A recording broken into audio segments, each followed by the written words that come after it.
Welcome to Brown Brothers Book Banter, the podcast where Kenneth and Kyle dive into the vibrant world of children's literature.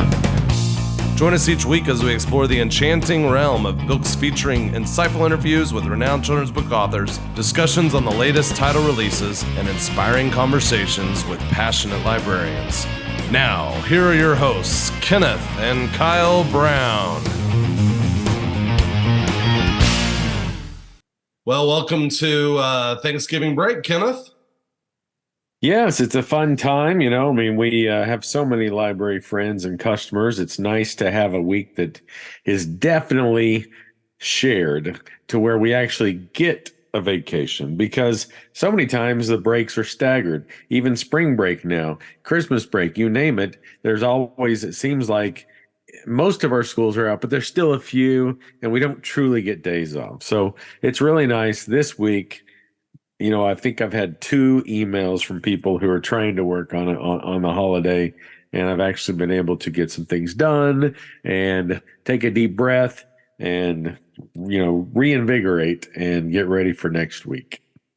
Well, I had one phone call yesterday, and then ever since then, I have been working on my Lego Winter Village. Well, that sounds fun.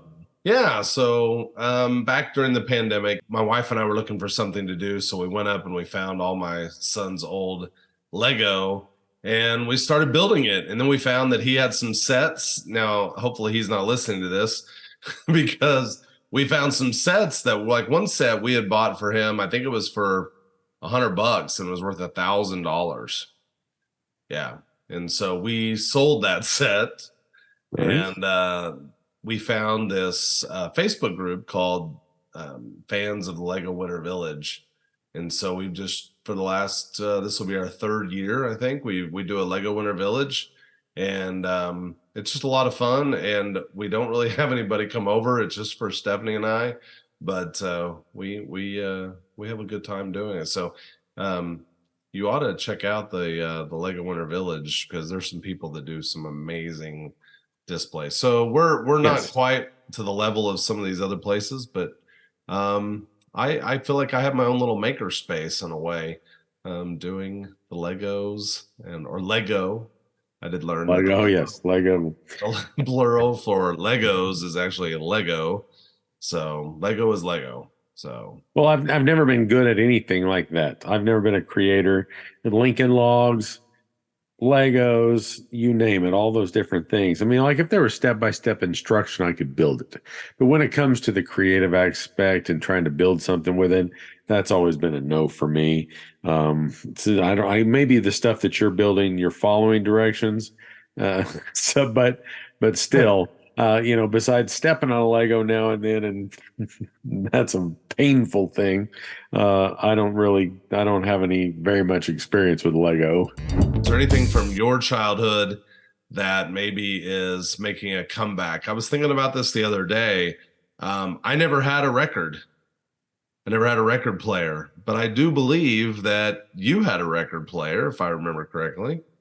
I had a record player. I still think the first record I truly had was Queen the Game. Okay. And I was at a friend's house, and their son, it was like our parents' friend's house, and their son was a DJ.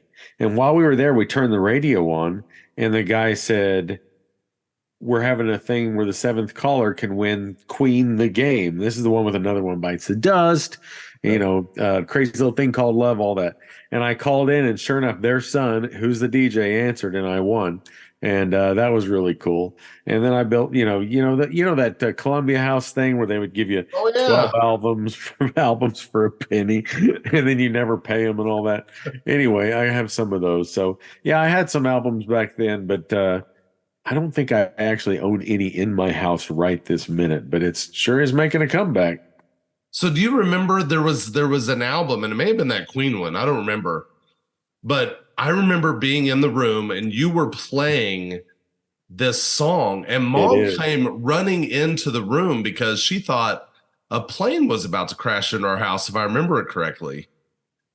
I think it was called The Game, and I think it was on that album. Okay. And it starts off with this really loud kind of it sounds like an airplane is about to crash into your house. And our dad had a great Wi-Fi, or whatever you call it, but hi-fi, great setup, and he could blare. And yeah, I turned it up one day, and our parents just freaked out just a little bit on that one. I remember that. I don't remember a lot. I turned 50 a couple weeks ago, and I've been Happy birthday. Brandon was actually texting me, my cousin, about a birthday party and asking me something from a birthday party that he had growing up, and I couldn't even remember anything of the birthday party. So I'm pretty much I my past is slowly going away, but let me tell you, I can remember mom running into that room. And then there was another song, and it was it was by Loverboy. Do you remember that song? Do you remember we were playing that? And mom came running in, and she was like, "Do you even know what those words mean?" I think that was This Could Be the Night. Yes, that's what it was. That's what it was. Oh my goodness. Wow. Yeah, our that mom, was. by the way, our mom is great. We Oh love her. yes, without a doubt. But there are times she was a little strict when we were little. Yeah, no MTV. And Unless she was gone and we turned it on. Yeah, we did do that. I actually just recently finished a book that you might be interested in. It's a 9+ interest level, just to preface that, but it's called The Midnight Library. If you've read The Midnight Library, you might send us an email and let us know what you think about it. But I really think that you would like it, Kenneth. I mean, I've kind of always been a what if type of person. And it's kind of like that. It starts out a little dark with a female character that is basically deciding to die, I guess is without putting it any other way. And she ends up in this place called the Midnight Library, and it's full of volumes, and there's a librarian from her childhood that is the librarian in this thing called the Midnight Library, and every one of these books in this building is like a fork in her life of decisions being made. And so this librarian encourages her to find a place, a pivot point, if you will, in her life that she thinks would have been better than the life that she was given. And so I don't want to go too much into detail, but it's pretty fascinating. And it kind of really makes you think about and appreciate, almost appreciate the life that you have a little bit more, instead of thinking back about, oh, well, what if I had done this? I'll be honest, I've been with Permabound now for 27 years, and I told myself I would do it for 3 years, and I often think, what would my life be like today? I know that I would not have as many wonderful friends that I do if it wasn't for this job, and I wouldn't be working with my brother, which is a joy. And so what about, is there anything Well, that you mentioned a fork. Well, hold on. You mentioned a fork in the road. You Yeah. know what you're supposed to do when you get to a fork in the road? I do not know. Take it. Not Take it. take it? Yeah. Oh. I don't think I told that right, but there's something about Yogi Berra had a saying one time: when you get to a fork in the road, take it, or something like that. So Okay. I think I probably messed that up. But anyway, but also you said being thankful of where you are.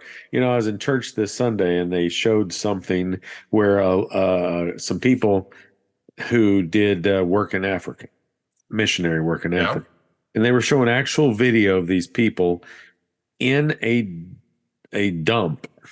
And they would wait for a dump truck to dump stuff, and they all were sitting there sifting through it for food. And my gosh, I mean, that hit me. Yeah. We do have it so well, and you think about kids these days in America saying life's not fair. Well, if they saw that, so we have so much to be thankful for. And, between family and, our jobs and just so many things to be thankful for. It's a great time here at Thanksgiving to just be thankful. Remember that. And we are thankful for our customers. And, I know we talk about our customers a lot. We're thankful for the ones that aren't, who are doing great things. I mean, there's people in our state who are librarians that we honor. We think they're great. They may not buy books from us, but they're out there on the front lines helping the kids every day and helping them love reading and helping them do all those things. They may just have some personal preferences. So, I call all my librarians my customer friends, but I really feel like you and I are friends with any librarian in the state. We support them. We're their biggest fans. And, that's what it is. So anyway, we're thankful for everybody, all the teachers and librarians in Oklahoma schools. What about new releases, Kenneth? How do publishers approach weeks like this of Thanksgiving? Do they pause new releases? Do they put out more new releases? What'd you find out this week? I'm glad you asked that. That's very perceptive because there are fewer this week. In my searching, the major publishers had a very light sprinkling of new books. In fact, one of them that'll sound really familiar is Arthur Spiderwick's Field Guide to the Fantastical World Around You. So if you know the Spiderwick Chronicles and all that, this is a refreshed edition that has come out, more vibrant, additional content and other things. So that's kind of a reissue. Another one that's not really a new book, but Cabin Fever, Diary of a Wimpy Kid #6. Oh, yeah. They put out a new book that just has a new cover that relates to, it's kind of exclusive cover image to celebrate the Disney production of that. Little cute little lower grade book, Q-Pig, the Valentine's Day pig. Sounds fun. Q-Pig's arrow goes off course and strikes the wrong topics and must rectify the mistake and get some classic pairs back together. Seems like maybe they released at the wrong time of year, didn't they? Yes, but I think it's maybe just in advance, which reminds me in advance, next podcast, we'll be talking about great Christmas books to read aloud in your library. So nice. Here, that next week will be the last week of November. That'll give people time. We had a lot of great responses to last week's request for information in our newsletter. We'll be putting that out. Okay, so a YA series, Skyward, #4, Defiant, has coming out. So you might look for that one. Ink Girls is a middle grade graphic. It's basically two girls are trying to join forces to fight censorship and protect the people they love in a vibrant city that thrives on trade and invention. Here's a popular lower grade series. Island Snow is the name of the book. Isla of Adventure. This is the 6th one. All these are in permabound, which means that they're very popular. Another one that's a lower grade, 3 Important Jobs. After finding Little Mouse, Floppy Rabbit, and some prickly bushes, Wolf Cub takes them to Big Wolf, the dentist, for a visit. Is it a visit? Or is Big Wolf hungry? I don't know. And then the last one is a lower grade, When the Stars Come Home. This one has 4-starred reviews. When Ojig moves to the city with his family, he misses everything they left behind. Most of all, he misses the sparkling night sky. Without the stars watching over him, he feels lost. There's so many times I go out in the backyard and it just happens to be dark enough to see all the stars. And I can imagine moving to somewhere like New York City or some big city where there's just too much to be able to really see the stars. So I'm always thankful when I get a good glimpse of the stars and I can see how a kid moving from the country or way out wherever in the middle of nowhere, moving to the city, that seems like that might be tough. So that might be a good one for the lower grades. And that's really all. I mean, I searched, there's some other ones, but those are the most notable ones for this week. All right, so on next week's podcast, we've already established we're going to talk about Christmas books to read aloud. One of those books is How the Grinch Lost Christmas, I'm assuming. And our good friend Alistair, Kenneth, I think that you just shared some news with me. What was it? Yes, Alistair Heim, who won the Redbud for the Great Puppy Invasion. He's written a few Seuss books, but this is a big one. It came out in September. We've been talking about it, giving away free signed copies, but it's kind of cool. He's coming to Tulsa, to the Tulsa area to visit 2 schools the first week of December. So that'll be cool. They've sold a lot of books. He's going to be signing them and for the kids. And it's going to be a great time hanging out with him in the Tulsa area. And I think he's going to try to come to Oklahoma again, maybe in the spring.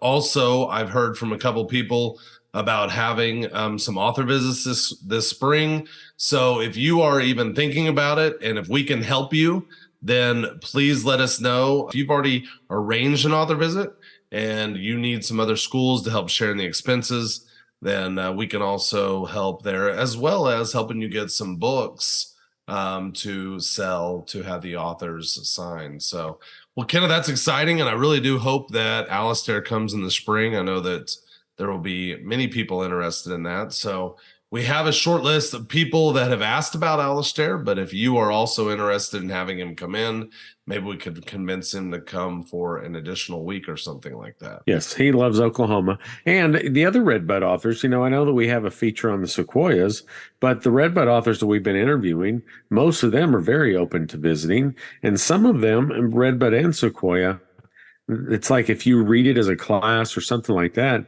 they're not opposed, some of them, to doing really low cost virtual visits. Not everybody's excited about getting on a plane right now and going across the country, and that expense is ridiculous sometimes.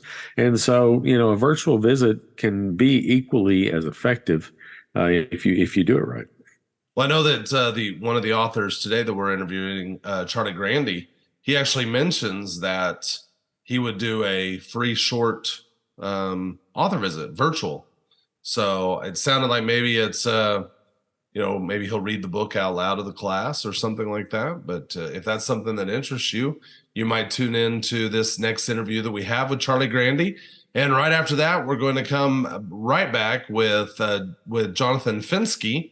And so Charlie Grandy, who wrote How to Talk Like a Bear, Jonathan Fenske, which is the shark.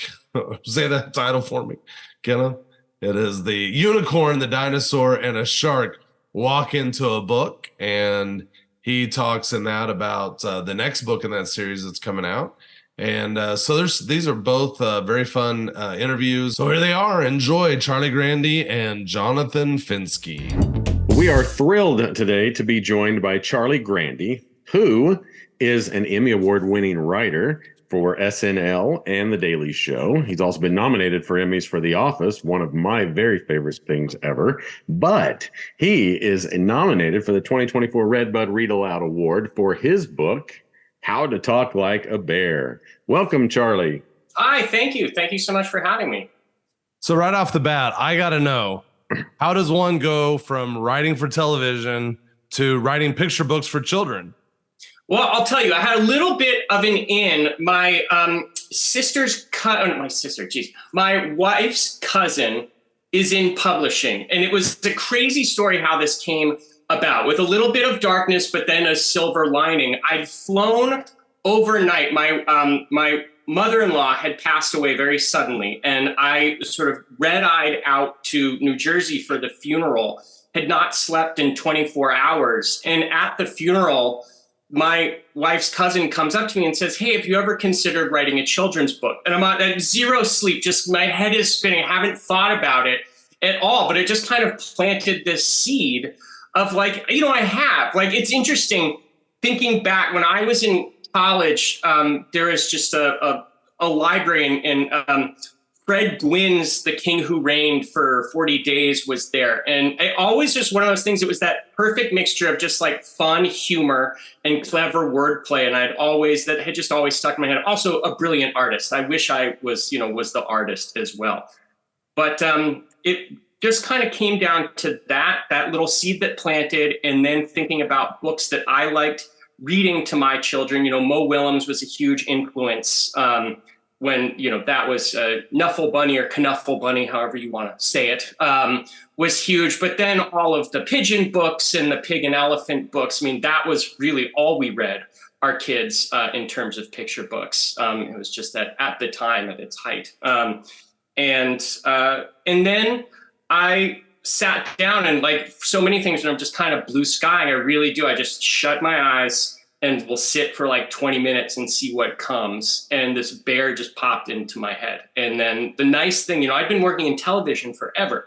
So when you get an idea, it's a lot of work to just you got to break a story, you got to write a script. There are 1,000 people that have to read it and say yes, no. It's a process. Here, It's like, wait, this is 32 pages with maybe a sentence a page. And it was a joy just to sit down and kind of do a draft in one fell swoop and really look at it. And it was just such a pleasure. And then to dig in, it was, that's the whole journey. Maybe more than you wanted, but that's it. Well, you mentioned that book from the past being, funny. And that's, when we're selecting this Redbud list, so many of them are funny because they're the kind of books that kids want to run to the library for Redbud Day and hear these books read aloud. And we love the humor in your book. I mean, it's really, really funny. Well, thank you. And that was, I'm a comedy writer. That's what I do. I write, as you mentioned, my credits. So it's hard to not think that way. But again, it's also like I wanted a book, having had, have 3 children that I read to, something that the parents would enjoy reading. BJ Novak's book, the book with no pictures, another huge influence. I've known BJ forever. And so when that came out, that was another seed that planted of like, oh, wow, what a fun, just joyful project to get involved in. Just something that's a little silly and, you get to share it with someone directly, which is really the wonderful part, as opposed to television where I never really see my audience. I never have any interaction. SNL live, yes, a little bit, but with books, it's just that one-on-one. I was able to do a reading at a toy store on Saturday, and it's great. You just have, 5, 6 kids there and they're laughing along. And this is, a really fun book to get them all involved with. So you could tell us a little bit about the process of you getting matched up with Alex Griffith for the illustrations. That was pure, whatever you want to call it, serendipity, luck. It was, we were sort of talking about it. Again, I'm not really an artist, so I didn't have an idea. It was kind of like, I'll know it when I'll see it, which is probably the last thing a publisher wants to hear. We'd settled on an artist originally and they'd worked up some things and it wasn't right. And then I believe just someone in the publishing house had just kind of stumbled across Alex's work that day and was like, I think it might work. And it has a bit of that kind of loose Richard Scarry feel to it, which I instantly responded to. There's a lot of whimsy to the book. I wanted it to be cute. I wanted him to be silly and kind of really embrace the humor of the book. And it was just perfect. As it was one of those things where as soon as I saw it, you're just like, yes, this is absolutely the look of this book. And the evolution of the book, were there any changes anything that got, cut or, was it significantly different than that first draft that you thought up in your head? No, I think it was, there was the part about getting into focus. I think it felt a little repeaty. I think that idea of just having a bit of a change in terms of the storytelling, a bit of an evolution. I think there might have been before, and like roar, grr, and then maybe, I can't even remember what the other sound was, but it was like a sniff or something like that. And we cut the sniff out and then put more just of that exercise of just getting the kids to calm down. And that worked great. Because again, I know you're like, the one thing when I was writing this was like, I don't know, like I'm asking kids to be really loud. So that's going to kind of, I don't know how that's going to go over, especially in a library environment. But I remember from being a kid, and there are those times like you'd start the day, it's like, all right, everyone, like get the Wiggles out. Like just start your day. And it felt like this would be a good book for that, of like, here's your chance to be loud. And then in the book, all right, now let's bring it back down and calm everyone down within the book. And so that moment where they can kind of take a moment and quiet down worked perfectly. Yes, and we work with librarians every day, and they, the old style librarians who wanted everything quiet, they've really evolved into, they love stuff like this. They love the kids getting, participating, and they don't mind a roar or a grr here and there. That's good to hear, because honestly, that's been like a pit in my stomach through this whole project. My wife's been like, it's fine, and publisher's been, it's fine. But I think I flashed back to going to the library for story time as a kid, and like any peep, just so that's great to hear. Yeah. So speaking of reading this book aloud, during your process, do you read aloud to anyone in particular? Do you have kids that you read aloud to? For this, I read it to my wife. She's always been just an unwilling but great editor of all my work. Sort of, I guess not unwilling, but forced into being an editor. And she has really great thoughts and is just she was right there with me reading all these stories. And so then I'll read it to my kids. But it wasn't like the target demo. And I think they're just sort of like, yeah, it's great. Dad, leave me alone. Just let me go outside or let me go back to my video games or whatever. And then, yeah, that was it. So no, I didn't really have a lot of kids it's, just kind of everyone who had little kids, they've all of our friends have grown up. But then we early on did a reading right when it came out at a great bookstore, I'm blanking on the name, down in Manhattan Beach. And that was the first time that I'd really debuted it for kids, and it went over really well, and I was really happy. And it was a lot of fun. Do you happen to have a copy handy? Would you like to maybe share a couple pages maybe? Because of course, yeah. Why don't I just start from the top? Okay. Just be warned that Zoom sometimes cuts out roars and things like that. So okay, yeah, I'll do it. I'll kind of whisper that part. Okay, all right. I am going to teach you how to talk like a bear. Why on earth would I want to talk like a bear? I'm just a kid. Well, here's why. It's a very simple and effective means of communication. See, you may have thought I said roar, but what I really said was, give me your ice cream sundaes, humans. Even better, talking like a bear is easy. Give it a try. Just take a deep breath and roar. 3, 2, 1, and go. Roar. Roar. Okay, well, I'm gonna need it to be just a little more powerful. Here's a good test. I've put on my fanciest hat. If you can roar powerfully enough to blow it off my head, you've done it right. Now, ready, set, roar. Roar. So close, you're almost there. Roar. Okay, one more time. Roar. Roar. Perfect. Just one thing. You thought you said, give me your ice cream sundaes, humans, but you accidentally said, go get a haircut. So what did you think about Alex's different hairstyles there? Did you like those? I loved them. And that might have been, I can't remember. Those were actually, talking about things. I think we pitched on a few of those. Like I'd sent 10 ideas, what would be fun, to my publisher, and like what would be fun, what would illustrate well. And this was the one we settled on. And then he came back and just the sketches. I mean, that was the amazing thing. Like I had no notes on his art. When his art came back, it was just ready to go. And we have another book in the pipeline as well in this series. And it was even this time, it was exactly, you're just like, oh, this is perfect. He got it right out of the gate. Well, that was one of our questions because, before we started recording with you, we asked, you mentioned that this was kind of a COVID project. And with the recent writer's strike, did that free up some time for this other book, or had you already started on it? Yeah, I'd written that. When did I can't even remember when we finalized that. Maybe winter of last year, maybe about a year ago, wrote that. And that was another one, just kind of sat down and thought it through. And we were able to involve Alex much earlier this time. But it was, that's the nice thing, honestly.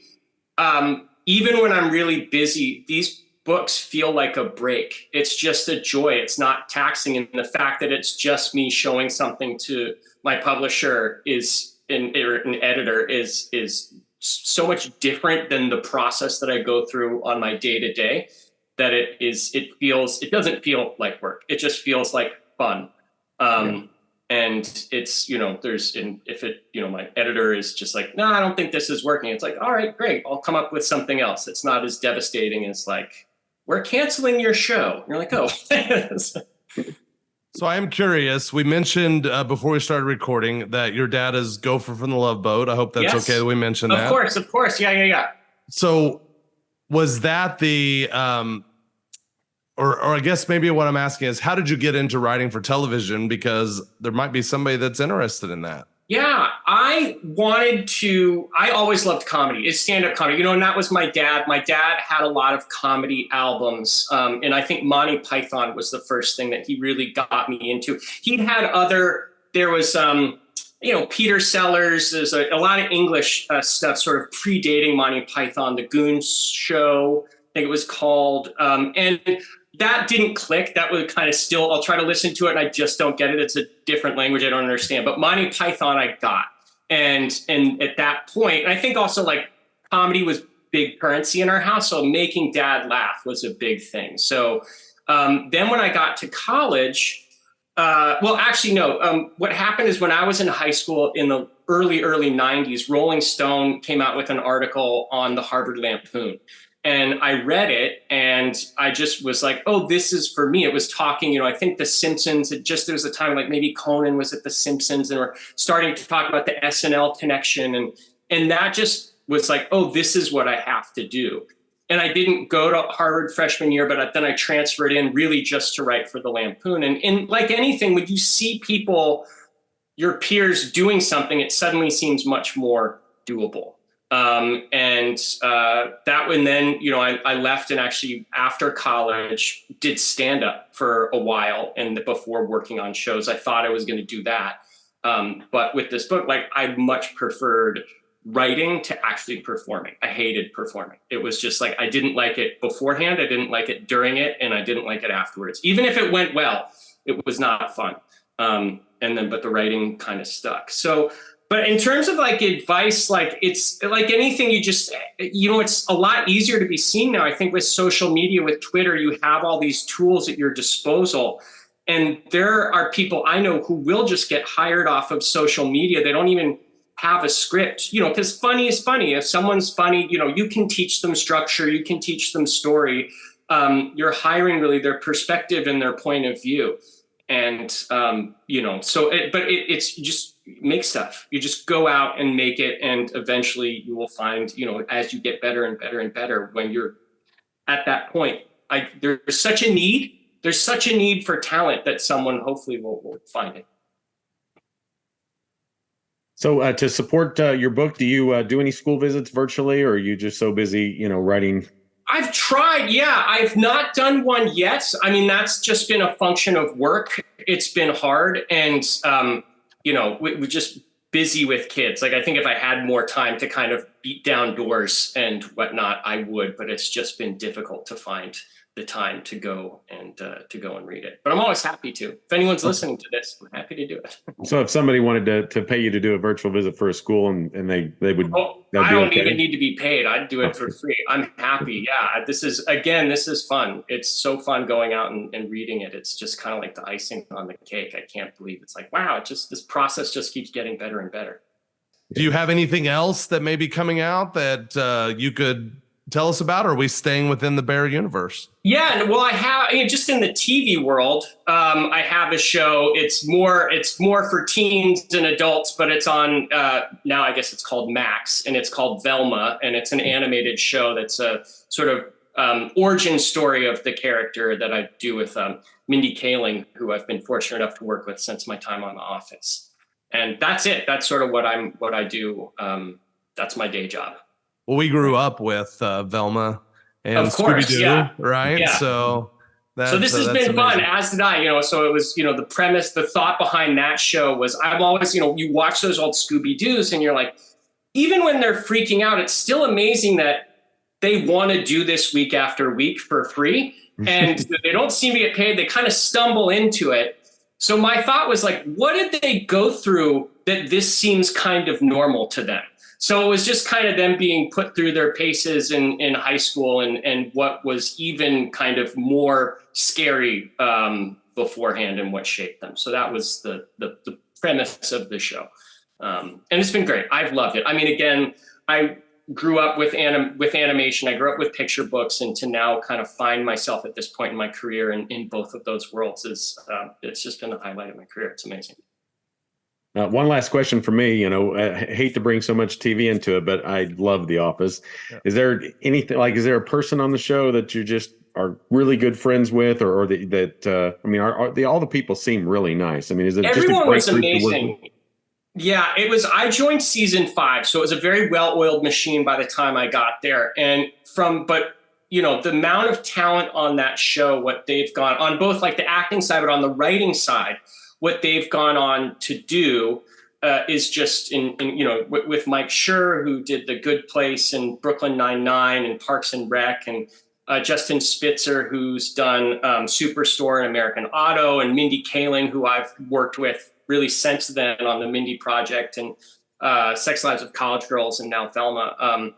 It was in everyone. And, I've stayed very close with Mindy because of the working relationship, and Greg Daniels. I'll see. It was that, the strike, the only positive of the strike was you get to see all your friends on the strike line. So that was great to bump into these old people and talk about the good times. But it was great. I mean, Steve Carell was incredible. John Krasinski, everyone. There wasn't like a bad apple. I think that was part of the way the reason the show worked. I mean, Greg, it's lightning in a bottle, but Greg did such a good job curating the staff and the cast. And Steve Carell really set the tone on stage, and he's just such a wonderful person. It was incredible. A once in a lifetime opportunity. I'm so lucky to have had that chance to work there. We're lucky to have that show too, because it's amazing. It's amazing the many lives. It just keeps coming back. It's really been it's been fun. I mean, it was of course my kids were like the last ones to watch it. It's the last thing they wanted to do. I think they made it through all of Community and Parks and Rec before deigning to watch The Office, but finally they did, and they liked it. So I was like, see, I wasn't lying. Yeah. All right. Well, that's the end of my questions. Kyle, do you have any left? No, I just want to thank you so much for taking the time out of your busy day to spend with us, and to the librarians and that are listening to this. We imagine most of the people that are listening to this are in the literary world, and we're just so thankful that you chose to write books for children, that you stepped away for writing for TV for a moment and put out such an amazing book like How to Talk Like a Bear, and it's laugh out loud. It's absolutely amazing, and we are so excited to have you join us today. Well, thank you. Yeah, the pleasure's all mine. It's amazing. I'm so glad you liked it, and thank you. And for people listening, to sign up to win a free book, a free signed book, or whatever we're giving away this week, the code word is Gopher Bear, because your dad played Gopher, and this book's about bears. So it's a new animal. Maybe you can write a book about a gopher. Oh, it's a great. We'll work on it together. I love it. Thank you, Charlie Grandy, Emmy award-winning writer and the writer of How to Talk Like a Bear, which is nominated on this year's Redbud Read Aloud Award list. Thank you, Charlie. We hope you have a great day. Thanks so much. Have a great day. Well, today we'd like to welcome Jonathan Fenske to our podcast. He is a 2-time Theodore Seuss Geisel Honor Award winner for Nothing Fits a Dinosaur and Pig, Fox in a Box. And his book, Unicorn, a Dinosaur and a Shark Walk Into a Book, is on our Redbud 2024 Read Aloud Award master list. Welcome, Jonathan Fenske. Thank you for having me. I'm honored to be on the list, and I love the list. I looked at a bunch of books on the list, and I'm just happy to be included. Thank you very much for having me. Well, it's your second time to be included. We loved your book last year, Something Stinks, and the librarians and kids, they talked about it all the time. We really love the way you write, and the librarians just can't get enough of your books. Good. Thank you. I was talking earlier, I love librarians. If anybody reaches out to me, 8 out of 10 times, it's usually a librarian, and they just kind of make the book world, the children's book world, go round, it seems. So if a librarian likes it, that makes me happy, and I know they'll read it to the kids, and the kids will hopefully enjoy the humor. Well, you have an extensive catalog. We were looking through your catalog of works, and extensive, and you've been the illustrator and author on all of them, it appears. Yes, except for one. There was one book I called When Carrot Met Cookie that I only illustrated. My good friend and of mine, Erica Pearl, wrote it, and she's just a wonderful person, wonderful author. She wrote that, and I illustrated it. But I have, of my 30 books, 29, yes, I have written and illustrated. This Tank Is Mine was my 30th book to come out, so that was kind of a fun milestone for me.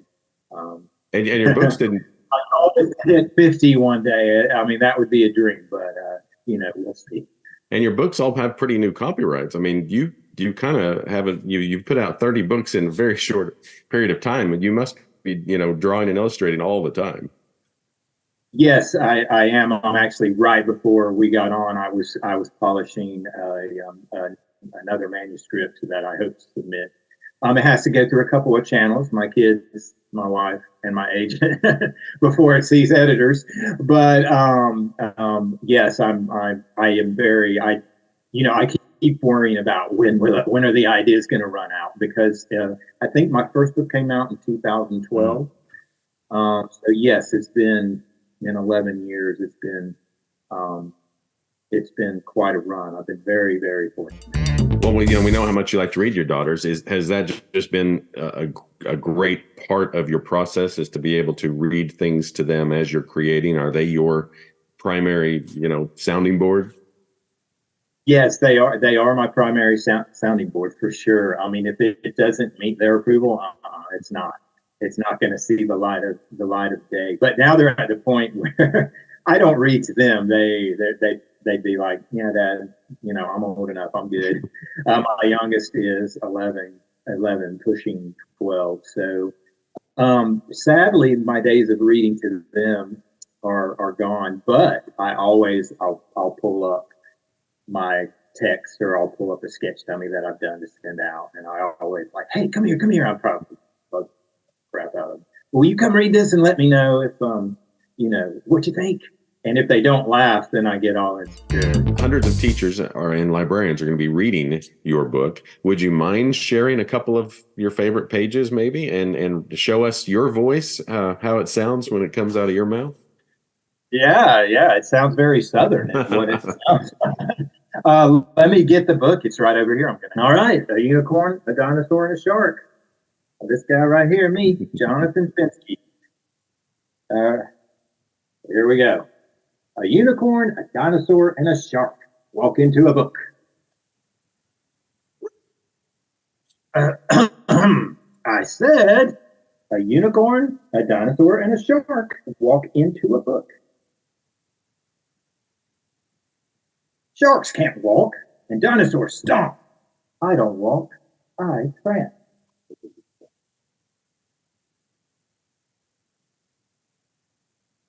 Fine. A unicorn prances, a dinosaur stomps, and a shark swims into a book. Is that better?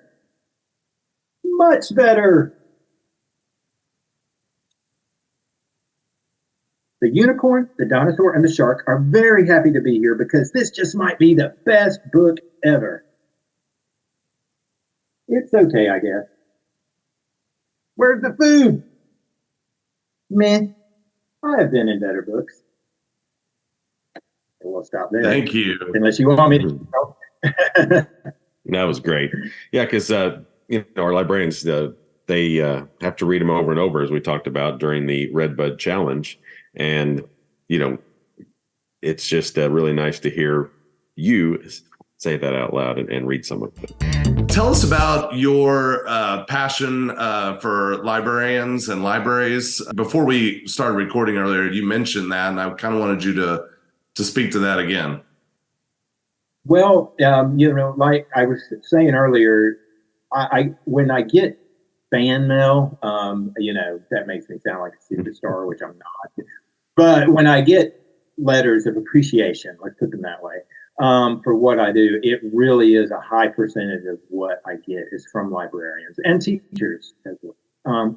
And they're just very supportive and very willing to very quick to just write a note and say, hey, we like what you do and we enjoy reading what you do. And that is just, when you go through the schools or you read to children and you see their faces light up, that makes it all worth it. But I don't know that librarians understand how motivating that is as well, to hear from them. Because they, like I said, make the children's world go around, in my opinion, librarians and teachers. Because if it's not channeled through them, that's not getting into the hands of the readers.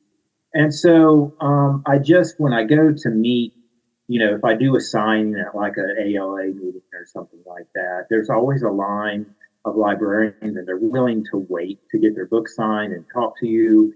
And it just moves me because I'm like, this is, you love this so much.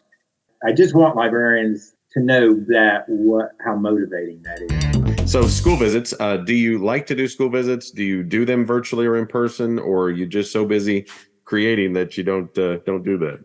Well, right now, actually, I'm so busy creating that I don't do a lot of school visits. I'll do some locally, but I do a lot of Zoom. I mean, I've got 2 different Zoom things next week. I went to our local school, which is half a mile up the road.